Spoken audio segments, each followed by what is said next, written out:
Hello everyone, I'm Tiara Fair, your Impact 365 host. Impact 365 is a production of United Way of Delaware in partnership with DETV. In this ongoing series, we'll see how United Way of Delaware and its partners make a positive impact across the state. We'll talk with old friends and we'll make some new ones too. We'll see what's working well, and you're important in this process. If you have show ideas, we want to hear from you. Email us at the address on your screen right now. Today on Impact 365, we will talk about the Delaware Racial Justice Collaborative and its commitment to minority entrepreneurs in Delaware through the Minority Small Business Program. We'll see how inequities are often built into the way business works, how minority entrepreneurs overcome these barriers, and ways minorities can get and stay on the road to success. But first, I'm joined with a special co-host, Clarence Ray Parker. Say hi to the people, Ray. Thanks, Tiara. Hi, everyone. I'm a minority small business coach with the United Way of Delaware in Barclays, and let me just say I'm just so excited about the guests that we have here today. I plan on learning some great things, so I'm looking forward to it. But before we get to our guests, we have a short video.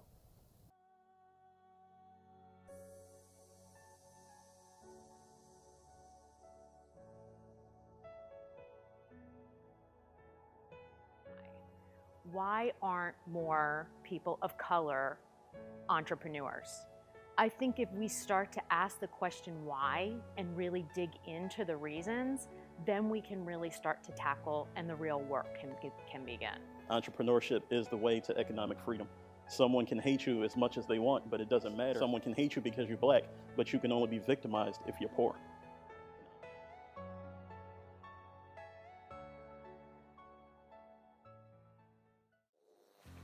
The reason Barclays has invested so much in changing the narrative for small business owners is because it's woven into the fabric of Barclays. Diversity, equity, and inclusion is a part of the mission of the bank. We have a global initiative to create 200,000 plus jobs globally. Supporting minority business owners is a part of that. The Delaware Racial Justice Collaborative gives people a way to start making change in their community. And whether you're passionate about wealth creation or education or public policy, there's a place for you to get involved. And ultimately, we need more people to get involved. Hi everyone, and welcome back. As you can see from the video, there are a lot of structural inequities that are surrounding our minority small businesses. And today we are going to talk to two amazing individuals who are going to really help us to paint the picture of the problem. We're going to talk to Ayanna Khan and Raina Allen. So I know that I cannot do either of you ladies justice. Tell us a little bit about yourself. Tell us who you are. Tell us all the magnificent things about you.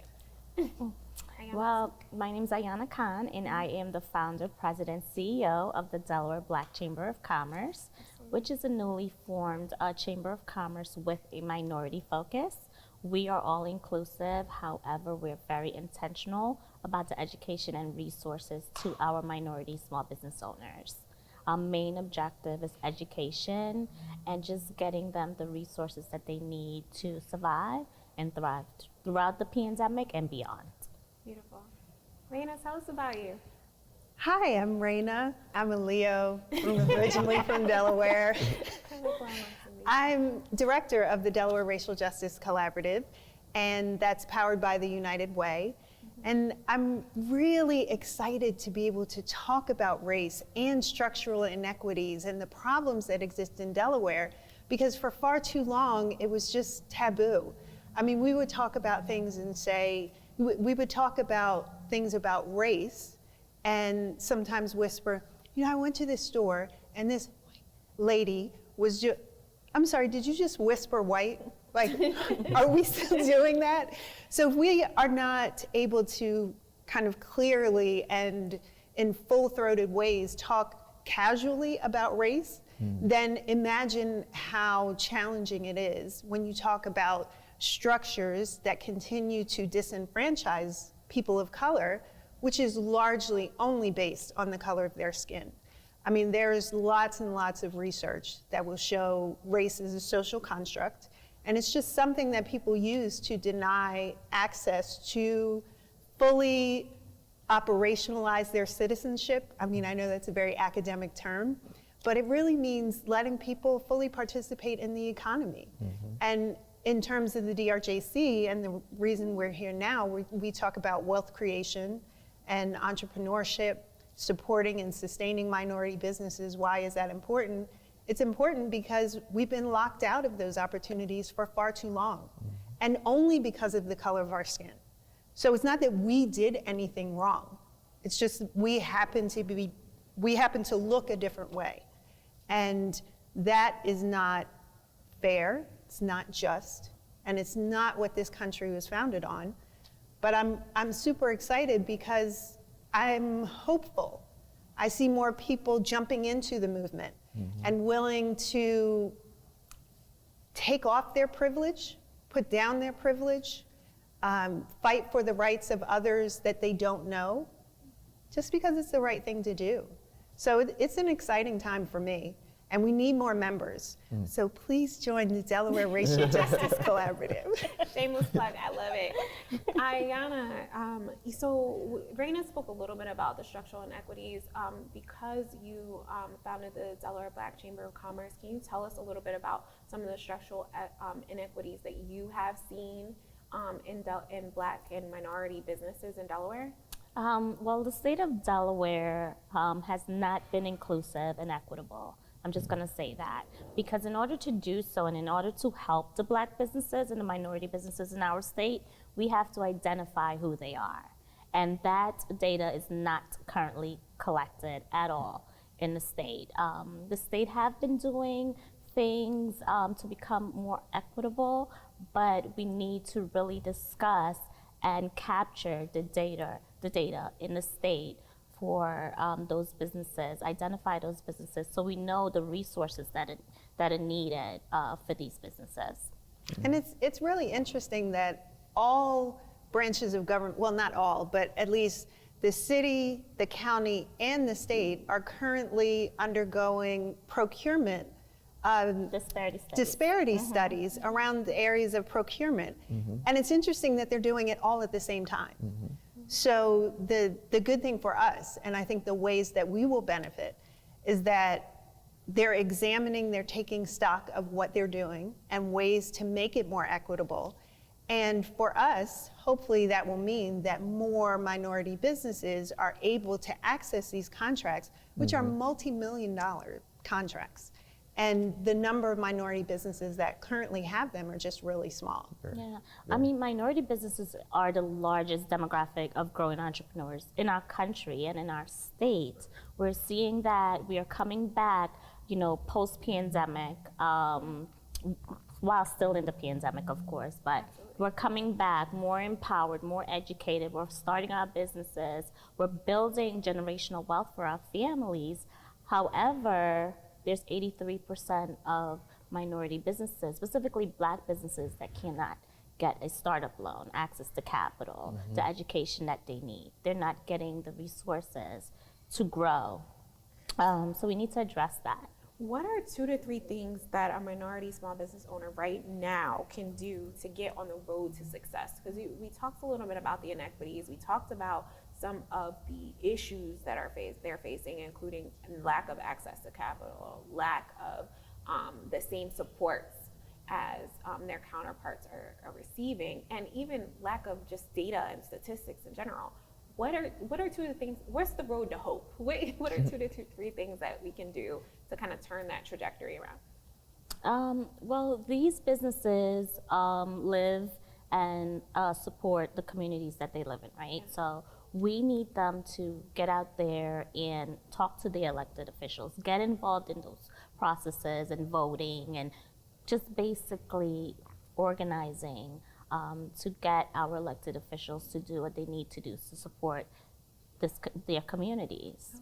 I would say that's number one for me, because we're putting people in office that doesn't have the same needs and understand the challenges that we're facing. So we need folks that are definitely in office that are not just throwing out the buzzwords of diversity, equity, and inclusion, but actually practicing those, behaviors. So I would say that's the number one for me. Also, just getting mentors and peer support is a huge component of being a successful business, supporting each other. And the third one will probably be join the Black Chamber and definitely Black Chamber of Commerce. Yes, you're hired. Yes, definitely joining the Delaware Black Chamber of Commerce at debcc.org. There is different tiers of membership for everyone, and we just need to come together and support. Mm-hmm. Raina, what is a role that the majority... Join the DRJC. Yeah. But Yes. really, what's the role that just community members can do? So, small businesses, there are resources out there for you. Community members, if you don't own a business, but you probably know somebody who does, what can they do? Everyone has a role to play. And while I have mentioned the DRJC, it's because I believe in what we're doing. And it's running through my veins. This is our chance to talk about race. And within the DRJC, we have the Stand By Me Minority Business Initiative, and we'll be opening up the opportunity for new businesses to apply to become a part of this capacity building program. And it's really a game changer. So there's the Stand By Me Minority Business Initiative. Join the DRJC. We're engaged in advocacy. Join the Black Chamber, because absolutely we need to support each other, and the Chamber can provide the networking and the coaching and the mentoring and also the advocacy and that community. Community is so important. And with entrepreneurs, when it gets hard, you want to know you're not the only one. You want to know it's not just you, and can I really make it? It's really hard today. What's on the horizon? When you have a group of people who are in a similar condition, then someone else who really knows your struggle and has walked it can offer you that path forward that you may not have seen. Mm-hmm. And then so for folks who aren't necessarily, maybe you're not interested in joining an advocacy organization like ours, support minority businesses. Yes. Find out what's out there. Intentionally look for a Black plumber or a Latino contractor. Mm-hmm. If you don't know where to look, there are directories. You can call the Delaware Black Chamber of Commerce. I'm sure they'd be happy to connect you to them. We have an excellent vocational and technical school network in Delaware. Mm-hmm. They can connect you, whether it's at Howard High, Del Castle, St. George's. We have kids who are kids because I'm not young anymore. So, young adults. But we have young adults who have graduated from high school, have started their own businesses, and we want to support them. So there are lots of things that people can do wherever they are. Mm-hmm. And we encourage you, just if you're not active, do something. Take that step. Join an organization, support a business. And when you do that, share the experience with your friends and encourage them to do the same. Yeah, it takes a village to grow a business. It really does. It takes a community.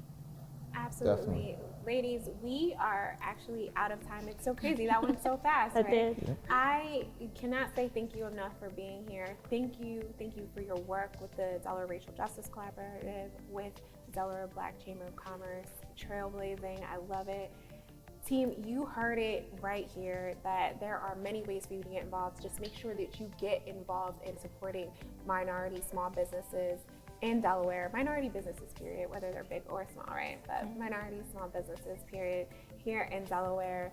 We want to thank you all so much for watching this segment. The next segment, we are going to actually have a minority small business owner on, and so we can't wait to interview him, learn more about him and his business, and how he has been able to use the minority small business program to elevate and make sure that his business is thriving.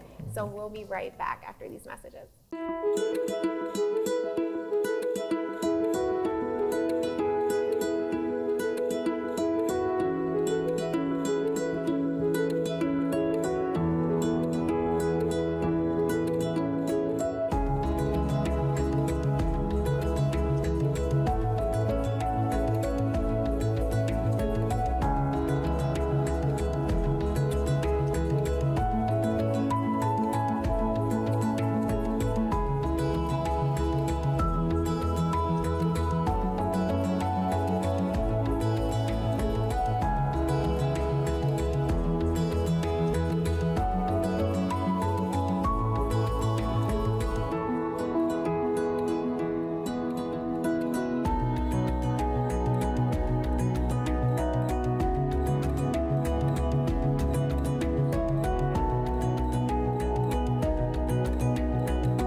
You see, my blackness, they can't wipe off.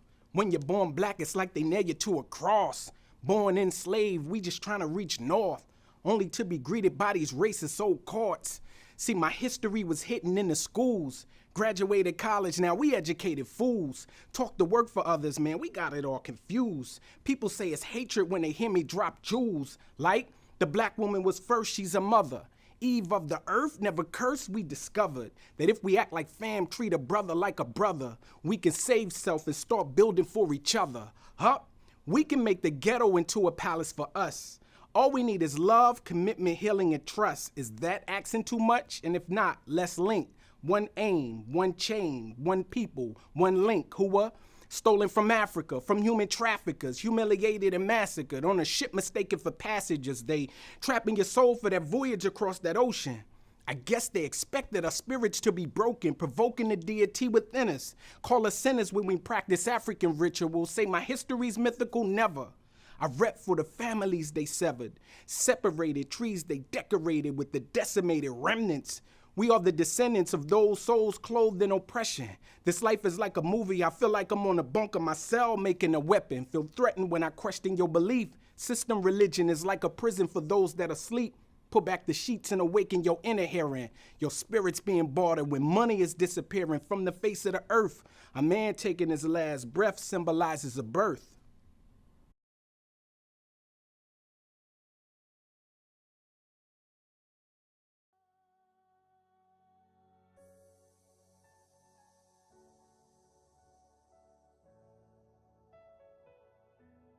As a minority business owner, certain challenges I've faced include expanding and scaling. As a one-person shop, it has been difficult to do everything.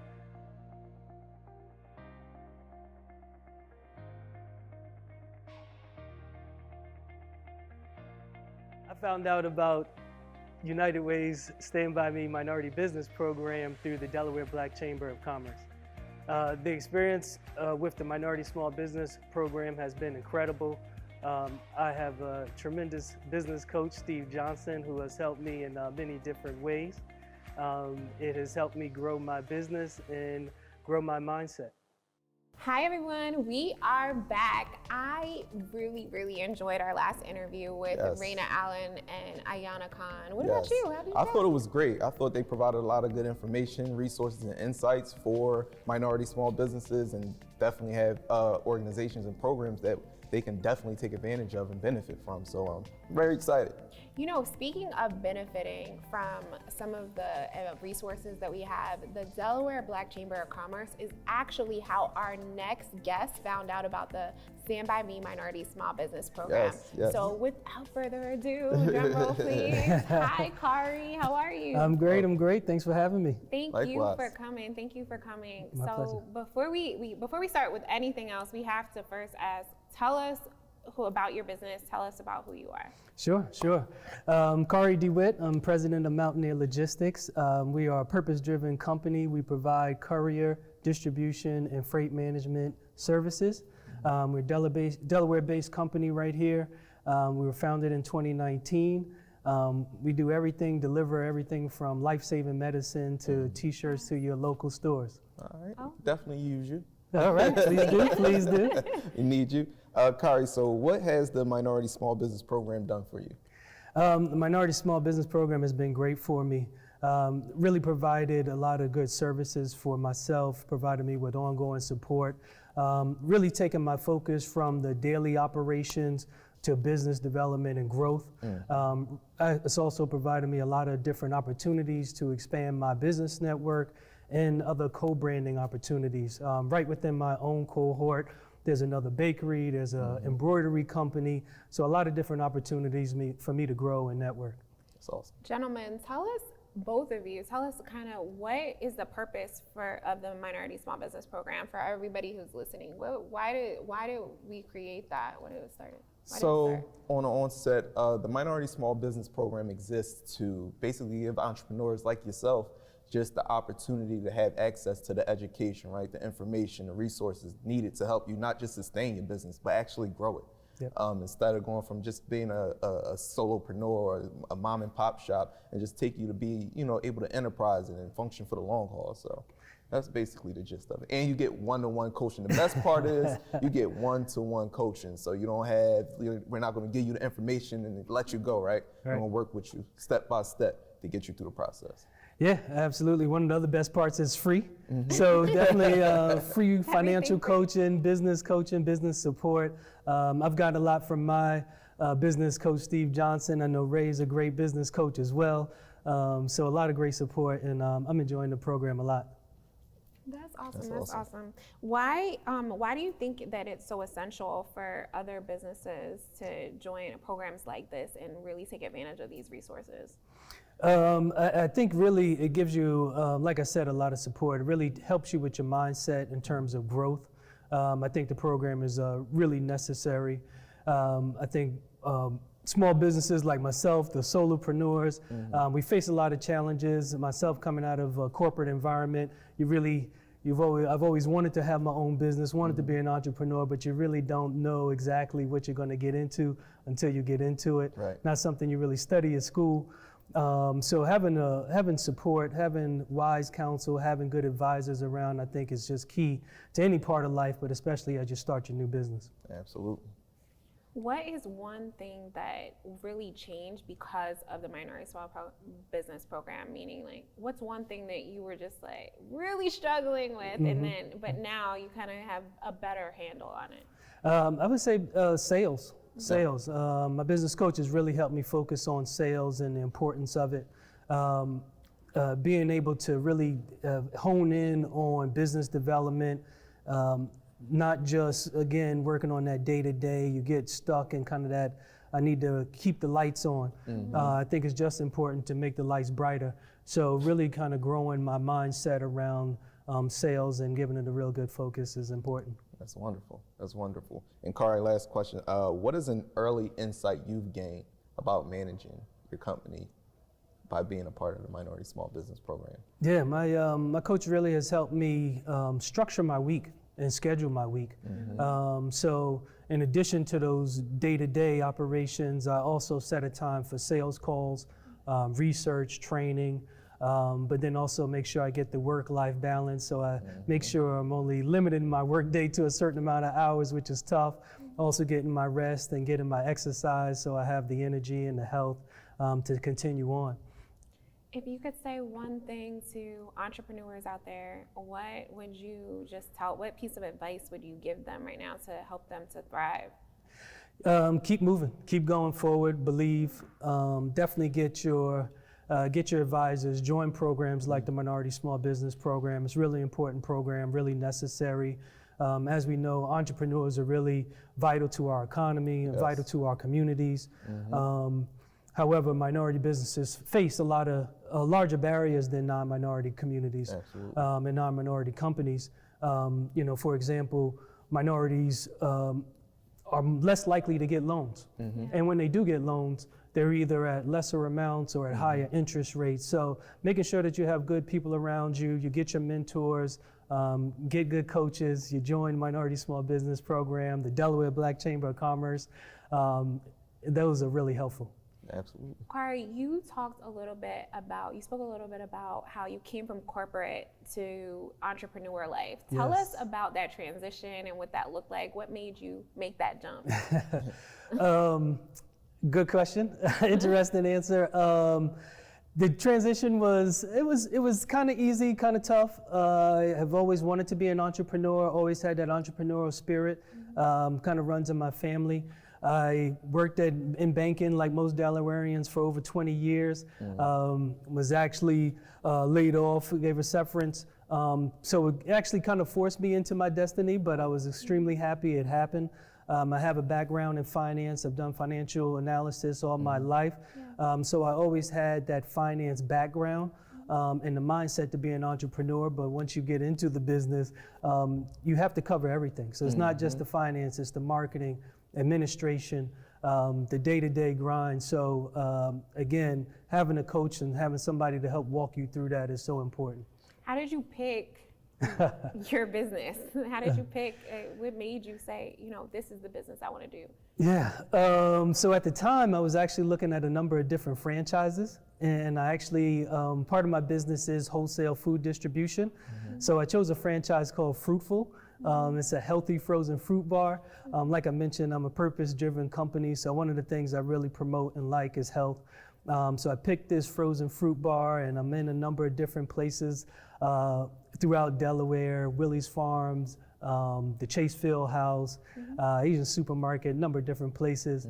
But as I looked at the business and I looked at logistics, it was just booming. It was such an opportunity to transport and deliver different items. And the industry is huge, a $6 trillion industry. So getting into that just made sense, gave me the ability to grow my business and run a business. So I'm excited about the future. All right. And are you leveraging some of that experience you gained in banking? You talked about financial analysis and things like that. How are you leveraging that into your business and running your company better? Yeah, got a lot of great experience and lessons from the banking world and from the corporate world. Being able to understand numbers obviously is vital to a business, so that part kind of comes easy to me. I'd say the most important thing though I learned is just the impact that a company can make, not just in a consumer's life, but in the community. So one of the banks I work for donates over $100 million to local communities across the world. That's something I want to do. I want to donate millions upon millions to our local communities. So just having that vision, having that drive, the attention to detail, I think those are the key things that I've really taken away. Kari, I have no doubt that you will definitely be able to give millions, hundreds of millions to people all across the world. Thank you so much. We wish you so much success with your business. Right now, that wraps up our first episode of Impact 365. In upcoming episodes, we'll look at how we're helping children in underserved communities become lifelong readers, how families can move from financial crisis to financial stability, and how help in a crisis is often just a phone call away, and so much more. We're also planning at least one episode in Spanish. Impact 365, television with a positive impact. Brought to you by United Way of Delaware.